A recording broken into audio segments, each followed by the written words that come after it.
Thank you, Your Honor. I can only assume that Mr. Chu wrote that speech for an audience outside the court because it didn't really address my arguments. I'm going to focus on what our specific arguments are for the motion to strike, Your Honor. Mr. Chu spent almost 30 minutes of the court's time talking about the disputed evidence of physical abuse in this case, which Ms. Heard hasn't even put on her case, and I can tell you she's not the abuser, and if the case moves forward, she and her witnesses will put on even more evidence of the physical abuse she suffered at the hands of Mr. Depp. But that's not the basis for our motion right now, Your Honor. He talks about how Mr. Depp had a sworn denial, and that should count. We read his testimony. He claims he didn't strike her. But again, that's not the basis for our motion. The basis for our motion is the clear and undisputed evidence of non-physical abuse. By his definitions, by his standards, by the standards of his expert, there is no dispute that Mr. Depp abused Amber. And therefore, if he did it even one time, there's no dispute that even under their theory of the case, the implication that they want the jury to draw from the article, which again, I'm not arguing for the purposes of today, because under the legal standard, I'm not going to argue that. I'm not going to waste the court's time with that. But even under their standard, the undisputed evidence is that Mr. Depp did commit abuse against Ms. Heard, and therefore that those first two statements were false. That's our argument on that. As to the headline, it's funny, Mr. Chu, we played 2 or 3 hours of an ACLU deposition, and now he says, well, that wasn't our witness.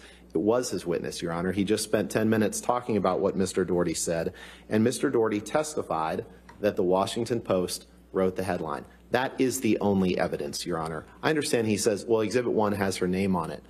Exhibit 1 has her name on it, but the only evidence in this case about who wrote that headline is Mr. Doherty's testimony. It is undisputed. They could have put anyone else on. They could have called Ms. Heard for that because that was not part of the stipulation at the pretrial conference. It was only the tweet that we talked about, Your Honor, and they chose not to do that. Now, Ms. Heard will testify she didn't write that headline, so it wouldn't have helped them.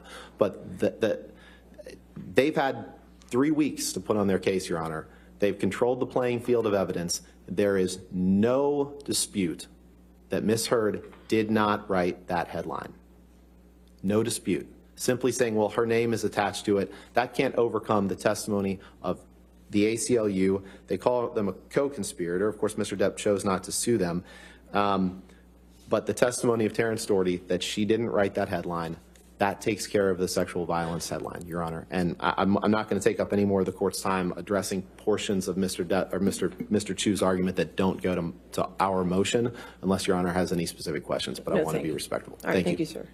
All right. For this motion, I've taken the arguments of counsel, and last night I reviewed all of the evidence that has been submitted in this matter.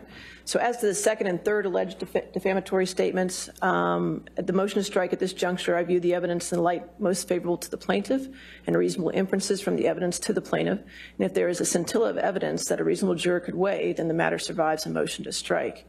In this matter, there is evidence in the case that a jury could weigh that the statements were made by the defendant, that the statements were about the plaintiff, that the statement was published, that the statement is false, and the defendant made the statement knowing it to be false, or the defendant made it so recklessly as to amount to a willful disregard for the truth. The weight of that evidence is up to the fact finder. So the motion to strike is denied as to statement 2 and 3.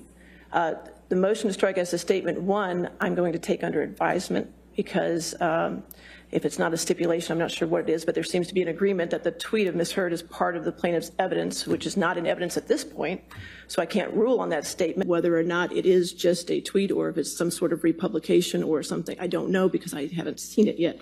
So as to the motion to strike on statement 1, I'm going to take under advisement because ruling on it now, it would be premature because I just don't have that evidence in the case, okay? Thank you very much, Your Honor. All right.